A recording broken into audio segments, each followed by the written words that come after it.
లో శివశరణుడనే వర్తకుడు నివసిస్తూ ఉండేవాడు. అతను వ్యాపారంలో లాభాపేక్ష కంటే ఇతరులకు సహాయం చేయడంలో ఎక్కువ శ్రద్ధ కనపరిచేవాడు. మంచివాడు, సాధుజనుల పట్ల అభిమానం కలివాడు. తన ఇంటికి వచ్చిన అతిథులను ఏనాడు వట్టి చేతులతో పంపేవాడు కాదు. దానశీలి అయితే ఇన్ని సద్గుణాల వలన అతని ఆస్తిపాస్తులన్నీ కరిగిపోయాయి.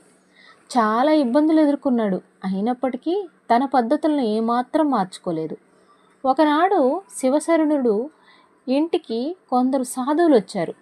సుదూర ప్రాంతాల నుండి వచ్చిన వారికి సకల ఉపచారాలు తన శక్తి కొలది చేశాడు శివశరణుడు.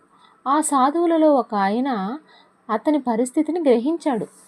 వారు అతని ఇంటికి వెళ్ళిపోయే సమయంలో ఆయన శివశరణుని పిలిచి, నాయనా, నీ ధర్మబుద్ధి ప్రశంసనీయం.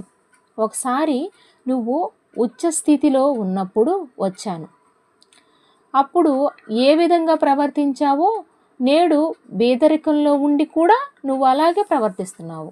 నువ్వు శివాలయానికి వెళ్ళి శివనామ జపం చెయ్యి, నీకు శుభం కలుగుతుంది అని చెప్పి ఆశీర్వదించి వెళ్ళిపోయారు వారు. శివశరణుడి ఆ సాధువు చెప్పిన మాటలపై గురి కుదిరింది. ఆసక్తి కూడా కలిగింది. ఒకనాడు ఎవరికీ చెప్పకుండా ఊరు వెలుపులో ఉన్న శివాలయంలో చేరుకున్నాడు.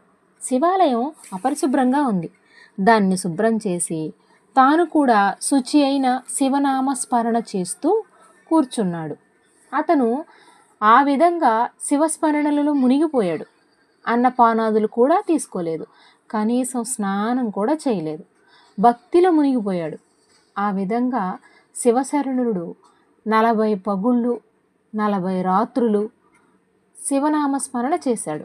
40 రోజులు అతనికి ఇల్లు కానీ భార్యాబిడ్డలు కానీ గుర్తుకు రాలేదు. అంతగా దీక్ష భక్తిలో మునిగిపోయాడు. చివరికి 45వ రోజు శివశరణుడికి ఆశ్చర్యం కలిగించేటట్లుగా శివలింగం ఒకటి కాంతులతో వెలువడింది. పైగా శివలింగం నుండి మాటలు కూడా వినబడ్డాయి. శివశరణుడు చేతులు జోడించి నిలబడ్డాడు.